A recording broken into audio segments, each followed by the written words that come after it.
আসেন দেখায় আপনাদেরকে কি একটা অবস্থা বরের। এত বর আপনি না দেখলে বুঝতে পারবেন না যে এত বর। তাকায় দেখেন গোটা এলাকায় বর, মানে এমন কোনো জায়গা নাই যে 2-4 কিলোর মধ্যে বন নাই, মানে কোনো বেড়া নাই।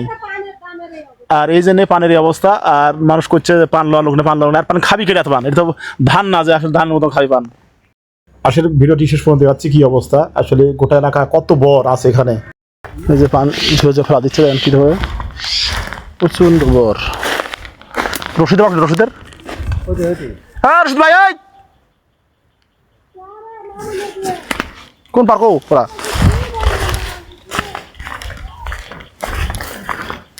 দেখেন শুধু বর আর বর, কিলোকে কিলো, মানে মাইল কি গোটা চোরা চোরা ভর বর। পানির দাম কমবে না কেন দেখেন কি একটা অবস্থা। রশিদ ভাই খালি বর আর বর। পান যে মানে ফেলা দিবি না কি জন্য দেখেন, কি জন্য পান ফেলা দিবি দেখেন, খালি বর আর বর, কিলোকে কিলো বর, মানে এত বর মানে আপনি বাংলাদেশের মাঠে এই মাঠে মাত্র দেখেন খালি বর আর বর, মানে কোনো একটা জায়গা নাই যে যার বন নাই।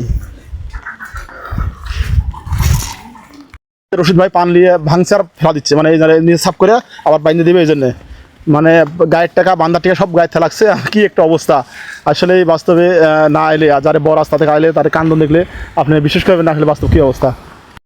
আমি যাচ্ছি কত মানে কত এলাকা জুড়ে বড়, আপনি আসলে না গেলে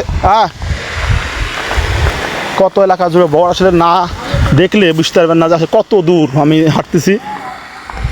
তাহলে থাকেন দেখেন যে পান খাবে কেরা, মানুষ বলে পানের দাম নাই, পানের দাম নাই, পান কি আলু বাগুন পটল যে পাকিছে আসলে বস্তা ধরে থুনো কোনো স্টক করুন তাও তোলে দেখেন কুমার ধুনো, দেখেন কি একটা অবস্থা।